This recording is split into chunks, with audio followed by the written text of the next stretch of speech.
All right, so we are back again. Welcome to another episode of Mentorship Mondays, where we have informational conversations about career journeys. And I'm very excited because this week we have Dr. Carlos Ranglin.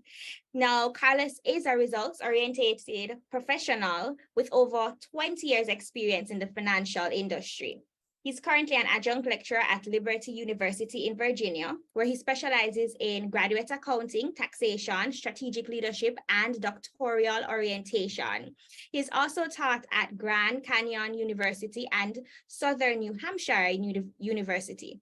Dr. Ranglin holds a PhD in business with a specialization in accounting, and he also has 2 publications. Dr. Ranglin is also a regional examinations manager, and he has also been a group manager, a technical expert, and has expertise with volunteering at his church by being a treasurer.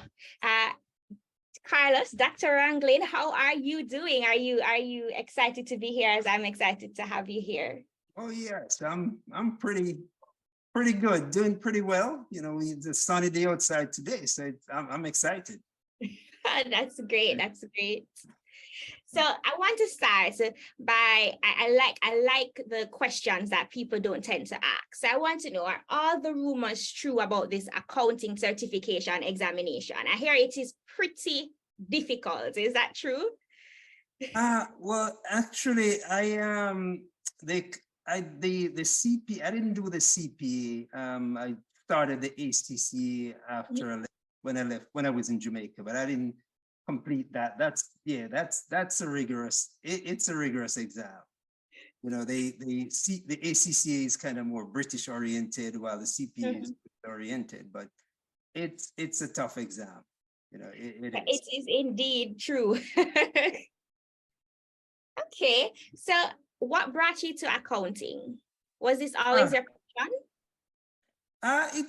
Accounting, in high school, I did the sciences, which in essence, I kind of seen myself going into medicine.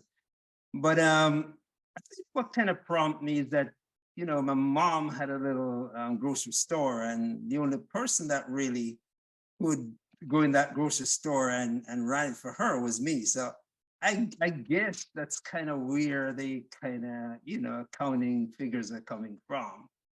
But so far I've been, you know, I don't even know how I get into accounting per se, but I've been enjoying it so far. I think it's a decent feat. Okay, you spoke about your mom's grocery store.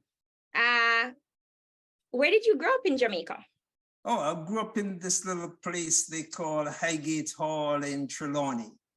If you know, I went to Bryce Primary School, and then I went to Wait-a-Bit Primary School also. So if you know, I think Wait-a-Bit is a little bit easier to remember that. Yeah, it's kind of southern Trelawney there, not too far from Albertown, Christian, that kind of region.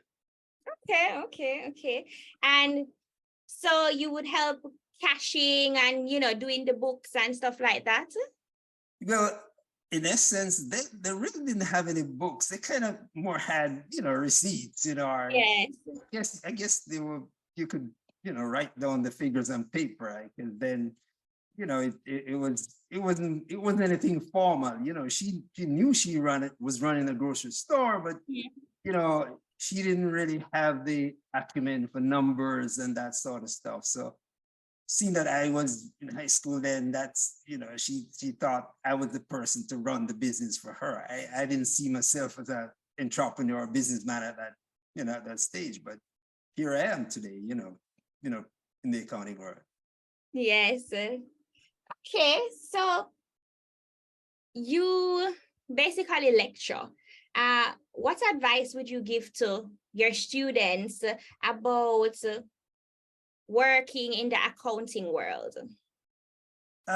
Well, in essence, especially at a doctoral level, it's highly important to have that drive and that commitment, because really, I think it's the coursework for the doctoral program is not, it's difficult, but not too bad. What is difficult is that dissertation.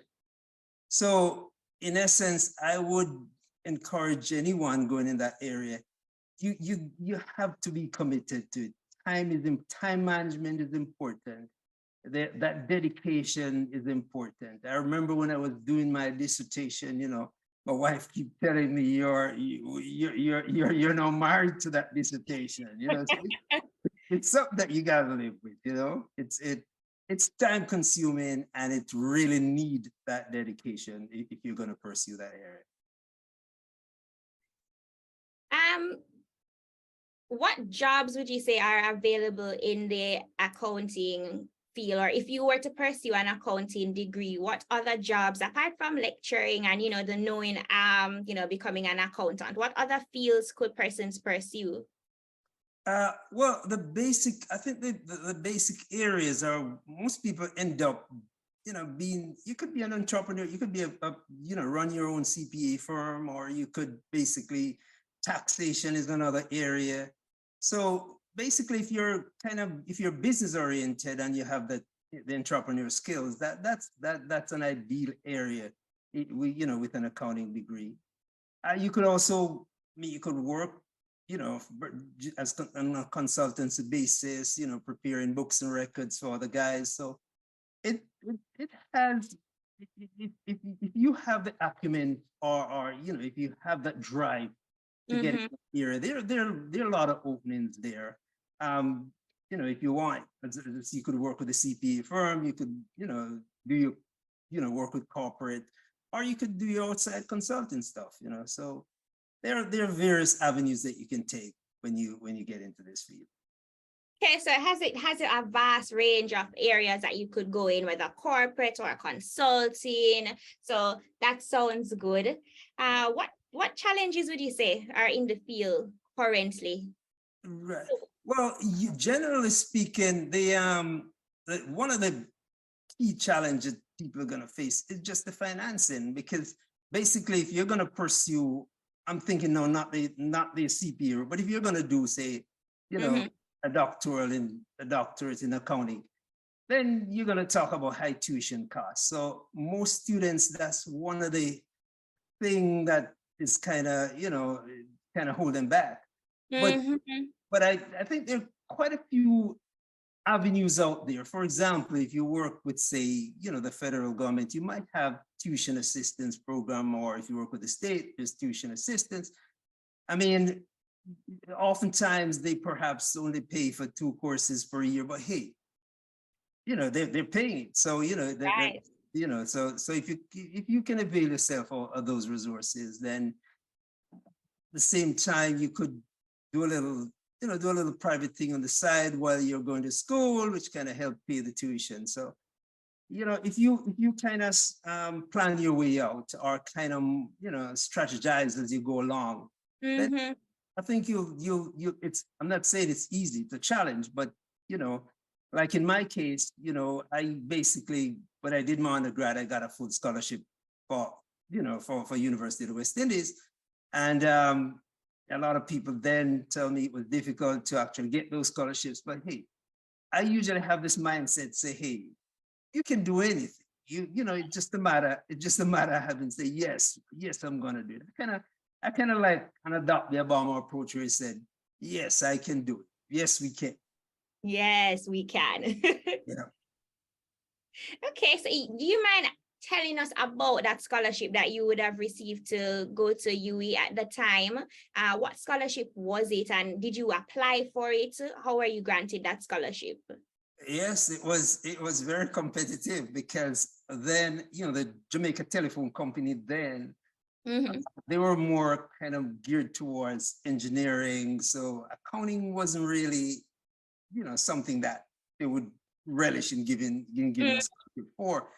But I applied when a lot of people say, look, you ain't gonna get it. But I just have this drive and determination, say, look, I just have this positive attitude, say, look, it's gonna be done. And if you put your hat in the ring, I mean, you never can tell what will happen. And so I put my hat in the ring, and it was a rigorous interview. I remember the late Dr. Ray Davis. He's kind of I would think was one of my mentors then, because he was the chairman of the committee, along with this guy, Errol Miller, Portia's husband. And, I got the scholarship then, went to UW, and before even getting to UW, I didn't do A levels, then, have only A levels. I didn't do A levels. So basically, to get into UE, most of they want A levels. I went to CAS and, had a business, CAS, it was then University of Technology, had a business certificate. So it was a little difficult, but then and there, I got the scholarship. So Dr. Davis wrote a letter for me, and that was history. I got in and did exceptionally well, and just have to give thanks. I love what you said, Carlos, how persons told you, don't apply for this scholarship, don't apply. Yeah, if you're not going to get it, why bother apply? But you did it nonetheless because, you had that mindset that, yes, we can mindset. And look at how it worked out. Yep. And I think one of the things that helps me on my journey too is my spirituality, because I strongly believe in the presence of God in my life. And he has always, as a matter of fact, some avenues or some hurdles or some struggles that I see some people have. It's like, there's always a way to pay for me. And I really give credit to God for that. And I think my spirituality have a whole lot to do with my thought process, my mindset, and all those skills that I have in life. I love that you added that, because a lot of times, especially, with this generation, millennials, Gen Zs, they don't realize the importance of having that foundation just to be able to make it easier in the journey. So that, I think, is a really key nugget. Thank you, Carlos. Right. That has, I would tell anyone today that spiritual foundation is so great. It's so good. And as a matter of fact, that even leads me into doing other things, because, I volunteer for my church, and a lot of people would say, hey, it takes a lot of hours to do this work at church. But hey, I just think service is something that is kind of embedded in my DNA. So, when I was asked to serve as treasurer for one of the largest Seventh-day Adventist church in New York, I didn't hesitate. I did it, and it was a blessing to me just to offer the service there. Yes. And do you think that volunteering assists with your, career development? That moment when you said yes to being a treasurer, you would have, would that have assisted your career journey? Oh, certainly it did. And as a matter of fact, oftentimes people talk about, money, and I told them they wanted to pay me for the service there. I said, no, I was doing a service for God. And I tell you, that was just twofold, because in essence, some of the times I wonder how I'm going to finance this thing. Finances just come up. So in essence, I just think it's a matter of doing the best you can, offer the service you can, help others. And you'll be surprised to see how doors or avenues are open later on in life. And another key nugget, a lot of times we're so worried about how much money we're going to get paid for a service or, something like that. And sometimes if we just freely give up for ourselves, we learn in the process, and, other doors and opportunities open. That's. Oh yes, that's so correct. Because I tell you before, as a matter of fact, if I had, take the stipend they were giving me, maybe I wouldn't get some of the things I really want to get, So in essence, as I say before, it's twofold on the other side when I think you just offer your service. And also too, my driving force in life is not really money. My driving force is really service, because the way I kind of look at life is that, hey, wait a second, you accumulate all this money, you accumulate all this wealth. Hey, what next in life? Yes. My driving force is service. And that's even one of the reasons why I'm so thrilled with this Minds of Jamaica thing, because in essence, if you have that driving force, you're just out there to help others. Yes, that's so true. A lot of persons don't realize that, especially when, you get to a certain point in your journey, it is really good to just pour into others, because there might be just this one thing that you may share in this interview, or, just one piece of advice that you would have given that would have changed another person's life. So, Right. And also too, some people look at it and say it's costs you a lot of money to do a doctoral study, and it does. But at the same time, if you look at it, the end result is that you could basically really get opportunities, that could actually, repay the tuition costs that you had before. So, and to tell you, it is out there. So yes, you do it. It's a lot of money to do the program, but then and there, as I say before, you can get those opportunities that could help you pay off some of these tuition costs. I love that. You just shared so much hope for anybody that's out there trying to figure out how am I going to afford to do my doctorate? How am I going to afford to do it? I love that you shared so much hope, because it's all possible. Yeah. So Carlos, I want to know, persons say, and this is what I work in an accounting firm, so this is something that I've heard all the time. I'm not an accountant though, but persons say that accountants are normally boring. Is that a myth, or is that a fact? And how would you persuade somebody to say that, listen, this is the field that you need to be in? Yeah. Well, my wife usually say to me, the thing is this, I've always have this organizational thing to me, and it has to do with money. But, the thing is this, the way I kind of look at it, look, I would tell a young person, if they're going out there and starting life now, no matter what you do, you're going to need money. You're going to need to have a budget. So there's no two way about that. So if you really want to succeed in life, you got to start somewhere. So having that mindset, say, look, I'm going to do a little budget. It's not, you just have to do it because it's required. You're going to buy a house, you're going to buy a car. If you don't budget for that, hey, how are you going to get? So, that I have that knack from an earlier stage that I told you before with my mom, the grocery shop. So it becomes second nature to me to actually plan my way through life. So I would say to anyone who want to get into this field, it has its rewards. Like anything else, there are challenges and there are struggles. But I think if you have that mindset to do the best you can, to work at it, you'll succeed. And if you look at my situation for my undergrad, it was fully paid by a scholarship. When I did my master's, also had some tuition assistance. When I did a doctorate, I had some tuition assistance. So basically, it's a matter of aligning yourself with organizations that can help you too. So, you really want to make sure when you plan to work with an organization, at least you have some benefits there. You have some tuition assistance benefits, so that'll help. Yes. You touched on a key point, budgeting, and I just want you to expand, because you are indeed the expert, and as you said, you budgeted throughout life. What's the best way to budget your monthly salary? Well, when I work with a tax organization before, we did what is known as a cash T, and that cash T, it tells you put your expenses on one side and your income on the other side. So basically, if you're earning $100, you know exactly what your expenses are.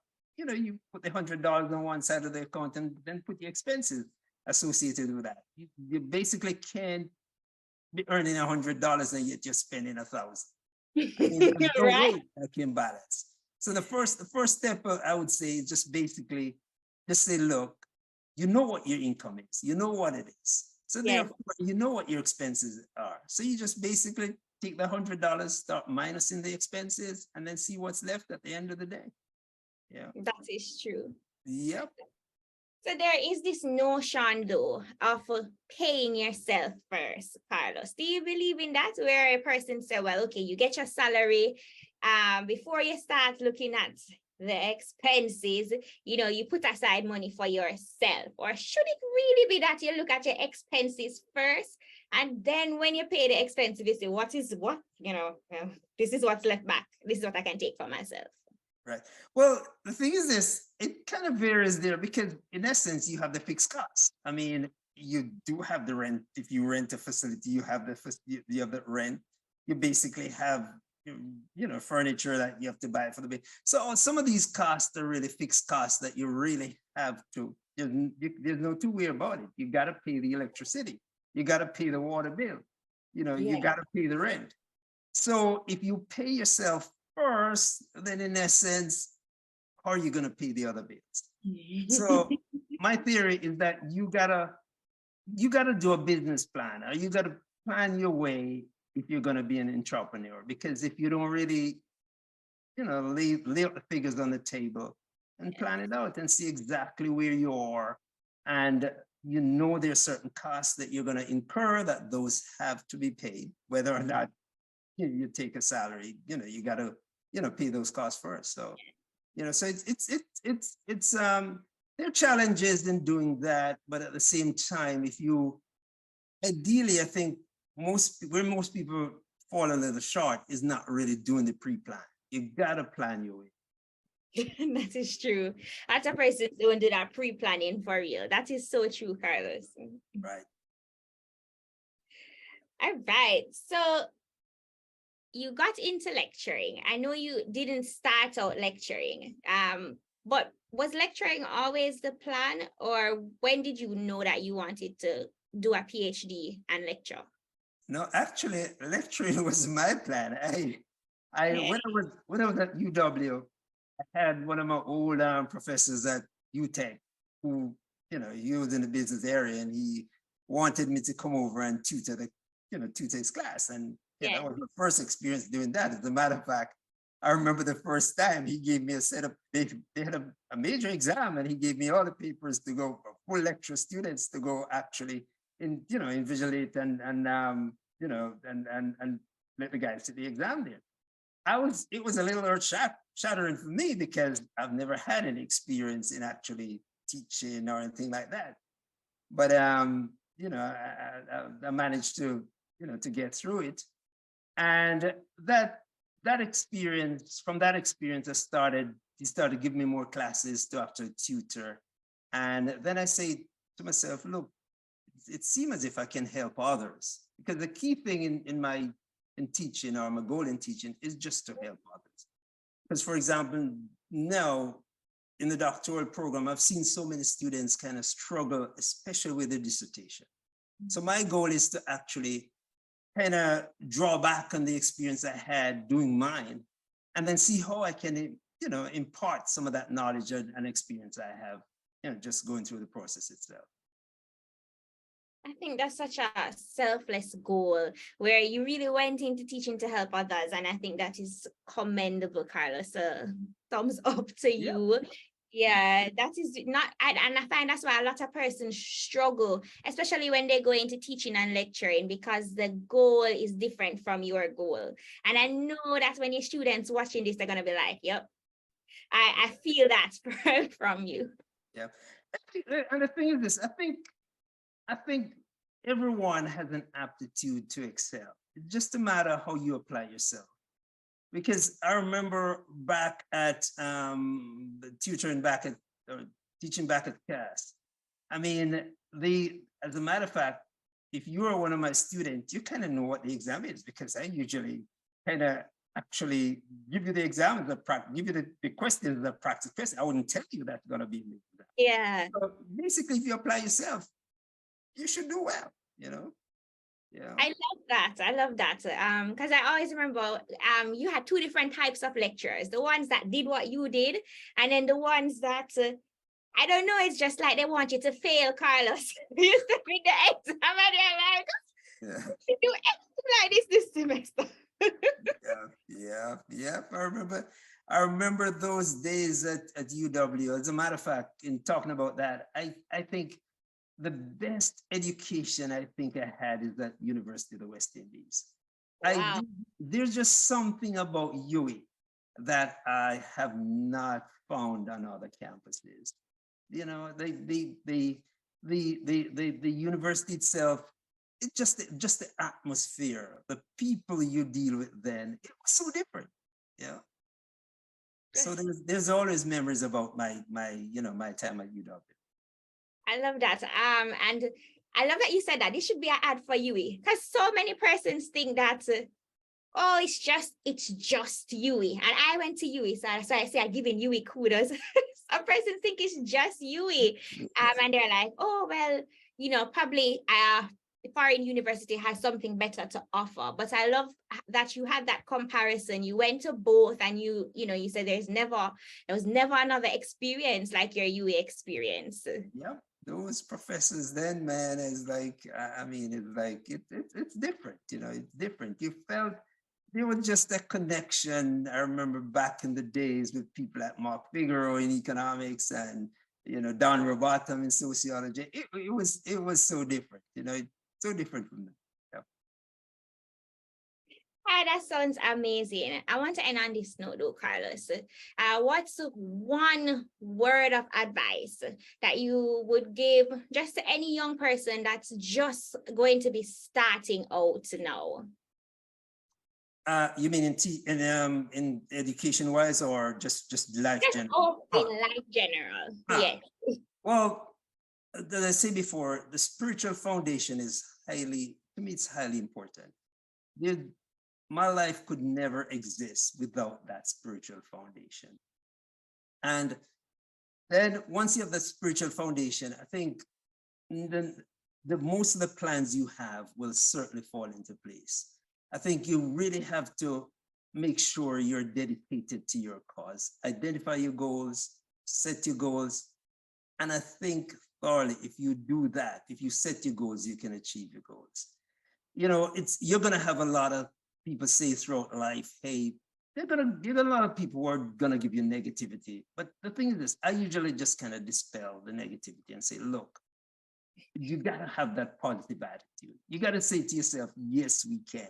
No matter what, yes, we can, And if you do that, I think you will excel. Life is a challenge. But at the same time, I think God created us in a special way to deal with and handle those challenges. Yes. That's such a high note to end on. Ensure that you have that spiritual foundation, be dedicated to your cause, set goals and go after them. I think that's such a high note to end on, Carlos. Amazing. I want to say thank you so much for coming on to Mentorship Mondays and sharing your wisdom. I don't know about anybody else, but I have learned. I took my notes. I was like, check spiritual journey, dedication to the cause. I have my notes that I'm walking away with, and I just want to say thank you so much, Carlos, for coming on and sharing your journey with us. Well, thank you very much for having me too. It has been a while, but we did make it. Yes, we made it.